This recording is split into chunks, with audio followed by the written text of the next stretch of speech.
So I've been planning an FKT for like a year, and it's tomorrow. It's in 9 hours. So why don't you come along for the journey? I brought snacks.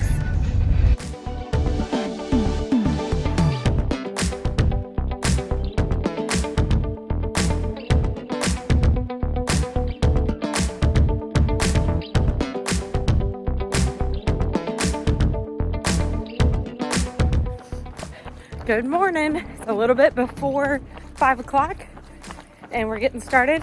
Feeling good. Got a little bit of sleep last night, maybe 5 hours on and off, and super excited to start the day. It's nice that it's already begun because the anticipation was killing me. I'm starting my journey with Route 60. I'm knocking out the road section first, get it over with. As you can see, we got a lot of trucks going to work. A lot of pickup trucks. Just wanted to get this part done. Out of the way. Then we'll hit the trail, climb a few mountains for a day and a half, and then we'll come back on the flat Greenbrier River Trail. It's gonna be a lot of fun and hard work. See ya out there. It's the Greenbrier Hotel. It's about as close as I'm gonna get. It's a chilly 38 degrees today, but we're getting her done. Almost a mile 10. I'm running this ultra marathon and I'm about to go into a place called Just Marathon. Let's see if they have anything good. I won't be in civilization for another 58 miles. It's a beautiful morning. Ended up being some frost on the ground and a lot of fog burning off. It's an awesome, beautiful road right before heading into the woods. Marathon gas station also was a win. Got a Nutter Butter and some pickles. So far, so good.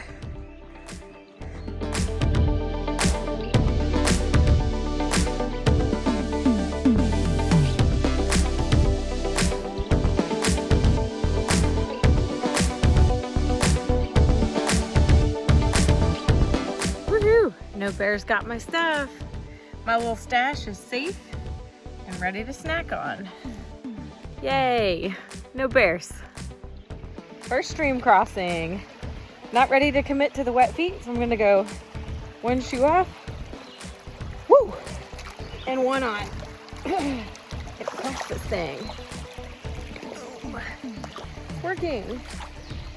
Boom, okay.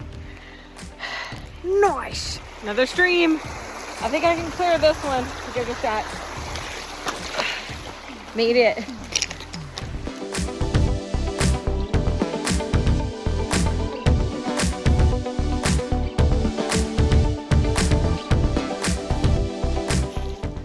Navigation can be a little tricky. Kind of looks like there's no trail back there. Just got to figure it out.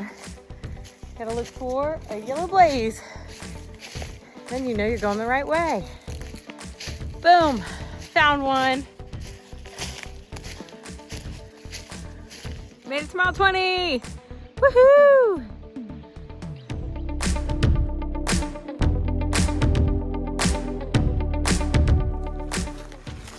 We're getting a little overgrown in here. Trail appears and trail kind of disappears. Stopped by the shelter, found a pretty field with an awesome view.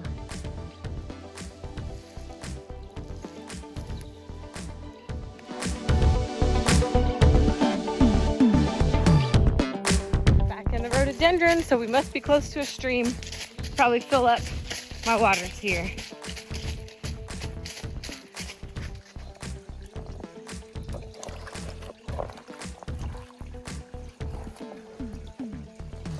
Well, I face planted and then I ate a Snickers and then I got a little case of the where do I go, but figured it out.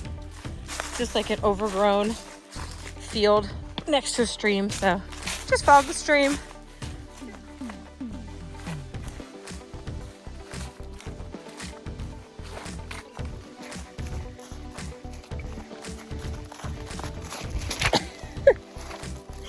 did not mean to do that.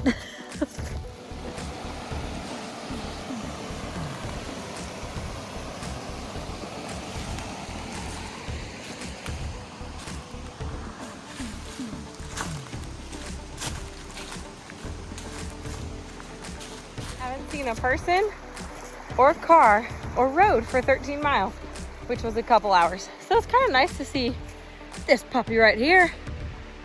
Kind of nice. You could get on that thing and find food. Easy. That'd be fun.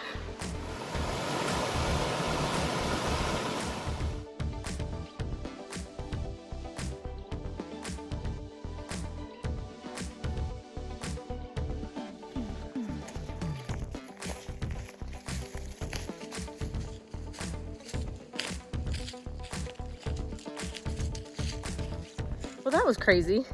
One of these branches just fell. Almost hit me in the noggin. I was about 2 feet away. So yeah, one of these dead trees just doesn't care about hikers or runners. Whew. Shoo-wee. We're getting dizzy. Getting dizzy up in here. There's supposed to be a water source half a mile back. It said pond, and I'm like, that's sketchy. And then I was like, I'm really thirsty. I'll put my water filter in that and drink it. But it wasn't there. Couldn't find it. Didn't want to go downhill to look for it and do extra. So another mile and a half. We're gonna have a nice drink from a cold stream. Cannot wait. Almost to mile 40, and I'll be joined by my very good friend Millie. So you won't have to just put up with me yapping. Other people can join in the fun. So come on, let's hang out.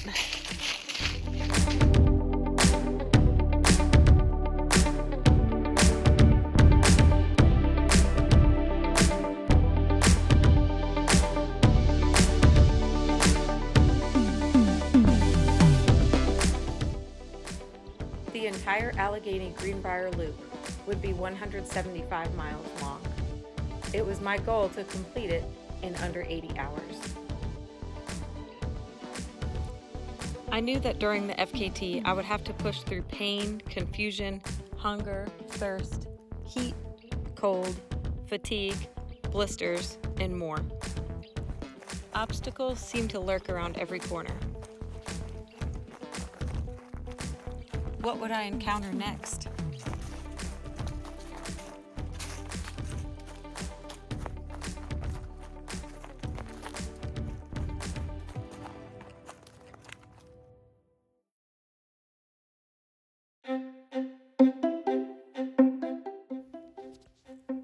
Running through all of night one had taken a toll on me, as the elevation, overgrowth, and rocks had slowed me down.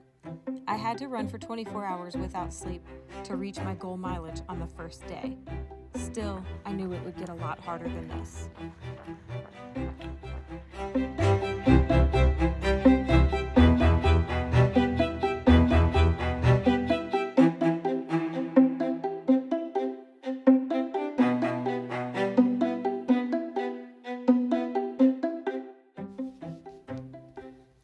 As always, morning brought renewed energy and a fresh start.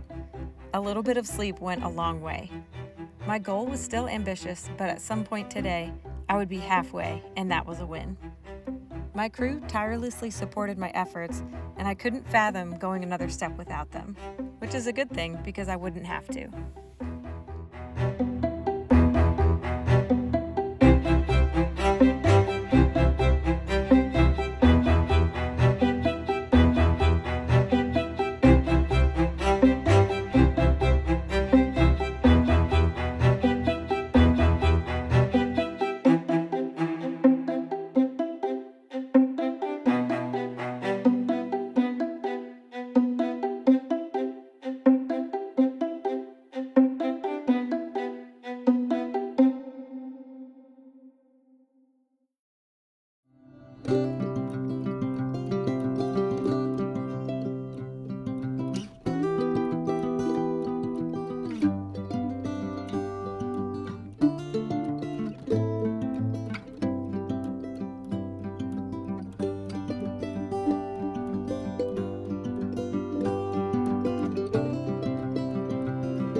Let's eat this cookie that Haley made me.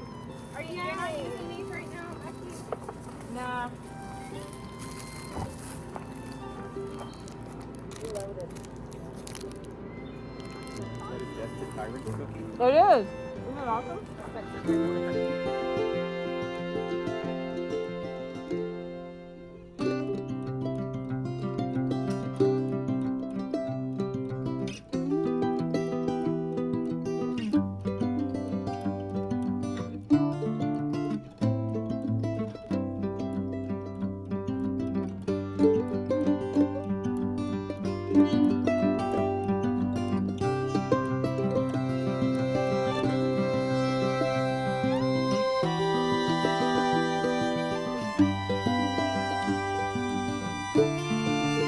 We got a bit of a rain shower. Yeah.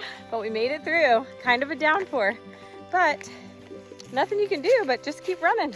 And eat gummy worms. Yum. The worms come out after the rain. Woohoo! Mile 85.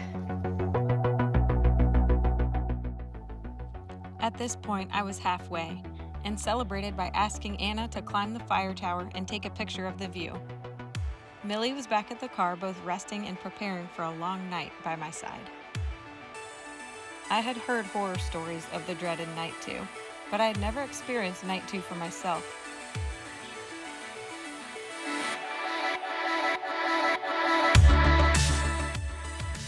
I embraced the sight of the cloudy afternoon sky and enjoyed a beautiful riverside sunset, putting out of mind the worry of the night that lay ahead.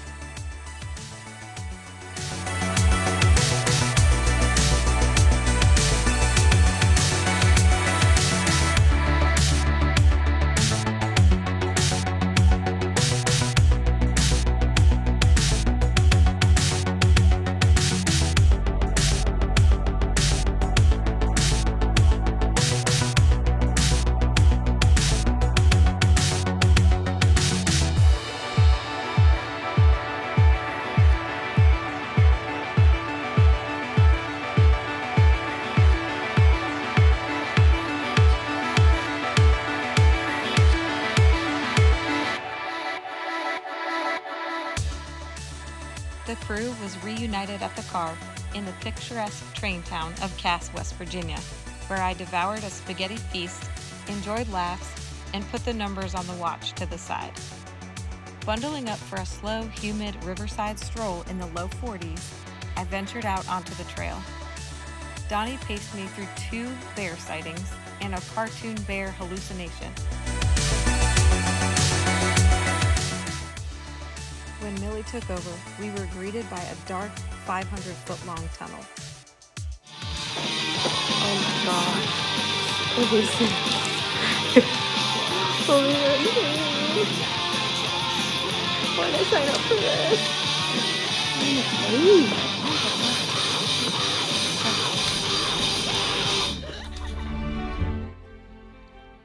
After surviving and laughing through the tunnel and crossing a high foggy bridge, the fatigue set in. Before long, I was trapped in nightmarish exhaustion. No amount of calories seemed to raise my energy levels, and trail naps on the cold, damp ground, writhing in pain from my hips, were out of the question. The night felt infinite, with no variation or rest, just the insanity of taking the same steps over and over and not really getting anywhere. It was full of dizziness, tears, and a stubborn refusal to keep moving forward.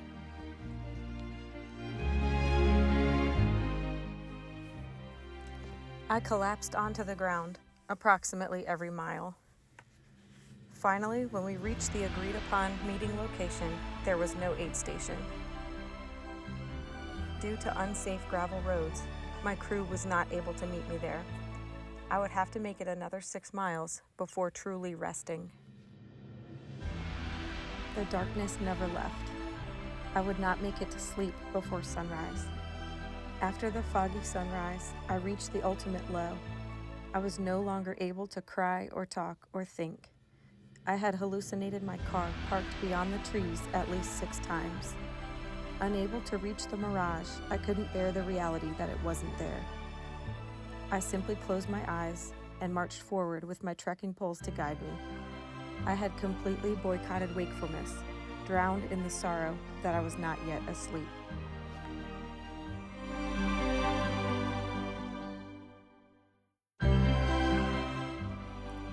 Finally, after an endless night, I reached the car, took in some calories, and set my alarm for 3 hours later. In 90 minutes, I woke up with eagerness, ready to get back in the fight. Today was the day that my husband would arrive. I could not wait to see him and catch him up on what I had heard, seen, and experienced. The first crew needed to return to life and rest as I pressed on. Made it to mile 130. Woohoo! The nighttime last night was very, very rough. There was a lot of sitting and a lot of laying down in the dirt. And bears. And feeling sorry for oneself. But yeah, 2 bears, baby bear, and then a few miles later, a different adult bear. Some possums, some birds flying right in front of our face. A lot of fun things, but we made it through. Got a nap this morning, felt a lot better. Ate a Belgian waffle and getting her done here at, what time of the day is it? 12, oh, it's lunchtime. 12 o'clock, mile 130, chipping away.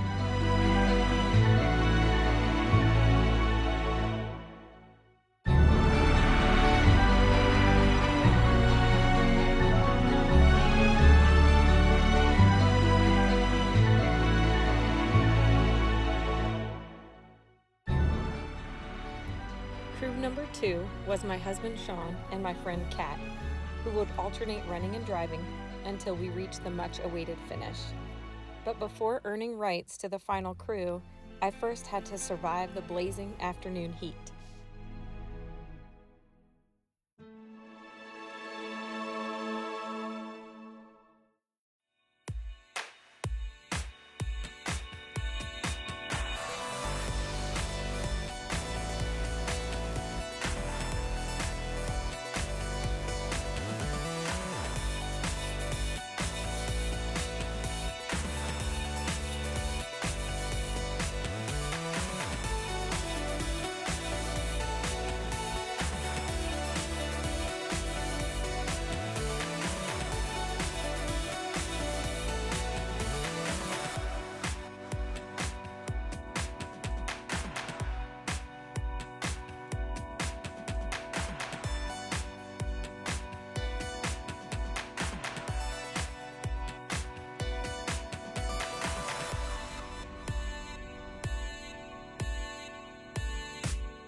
We beat them to the trailhead, so I took a rest. The first section with both Sean and Kat was full of stories and excitement. With Sean, I saw a bald eagle soaring down the river as if to race ahead to the finish line. And he briefly spotted a bobcat crossing the riverside trail at dusk.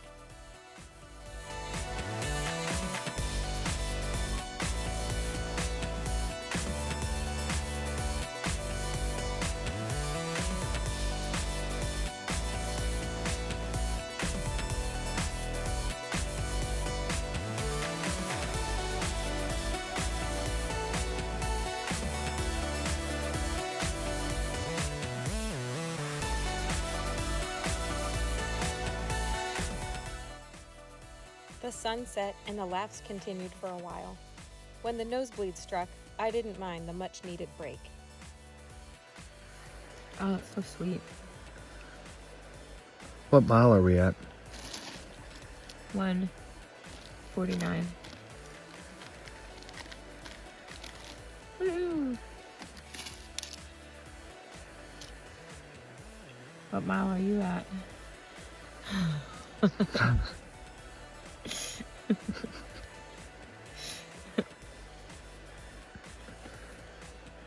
Aren't goos delicious? Oh, I got gravel in it. Gravel goo. Grab and go.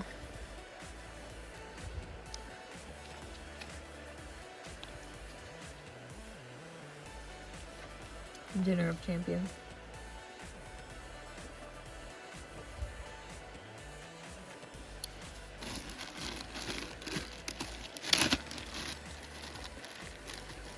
What do you have in there? Is that Cheez-Its and pretzels? Still, Annie Ann's pretzel bites and Oh, from, soggy cheeses. Pretzels from Morgantown. They've both mingled their weaknesses together in this bag. So, kind of a win-win.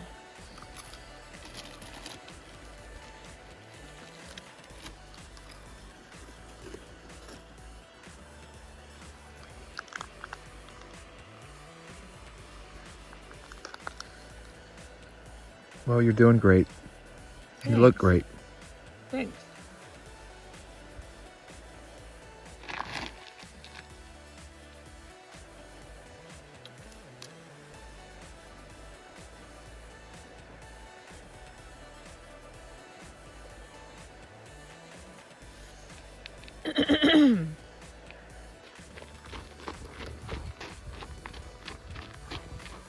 At one point, I had a jump scare when I hallucinated the Grim Reaper staring off into the distance, as if he was going to slowly turn and elect me as his next victim.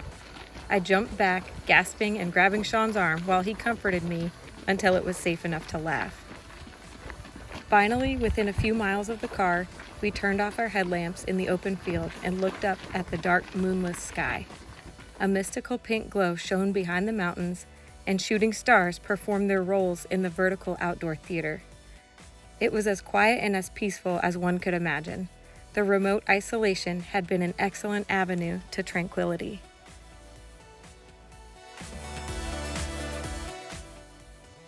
This night wouldn't be the longest, but it would be the last.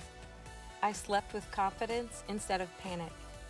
The final morning with Kat was full of adrenaline and agility, as Sean drove through breathtaking back roads and farmlands to meet us.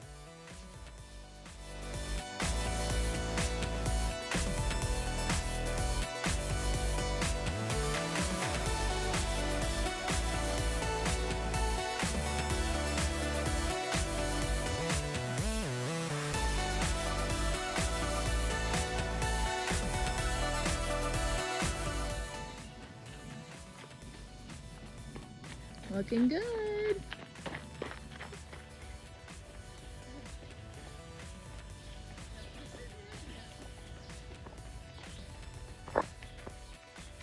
Good work, girls. Almost at 170. Woo!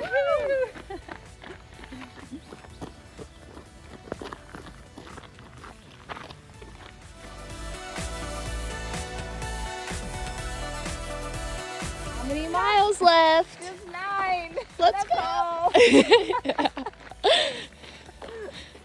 Yippee!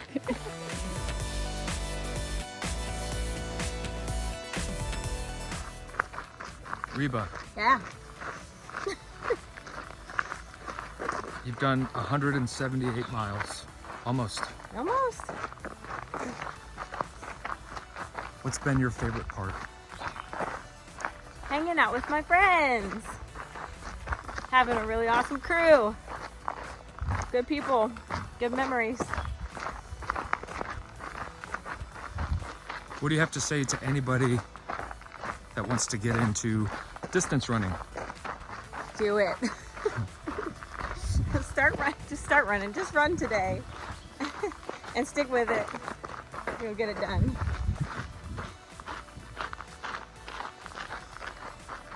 Amen.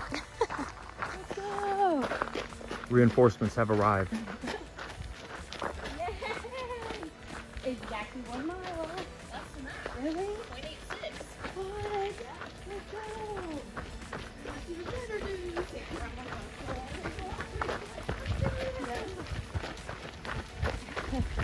Yay!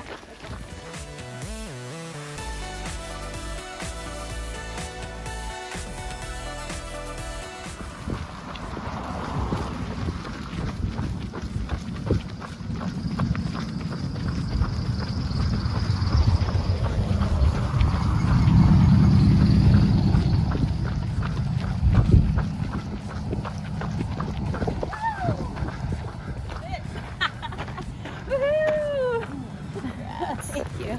Good job, buddy. That's a wrap. All right, what's next? Yeah, that's it. All right, cool down. Yep.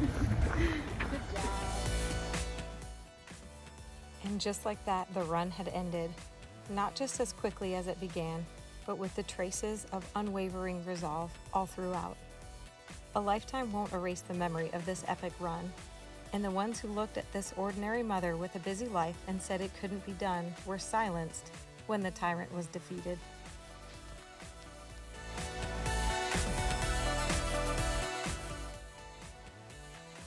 I am thankful for every moment, from the drive to the trailhead with music blaring, to the discouraging thoughts and agonizing fatigue in the lowest moment as I ran through the silence of the waking forest, to the elusive but victorious finish line, an achievement not possible through just one person's strength, but through the united effort of the entire crew.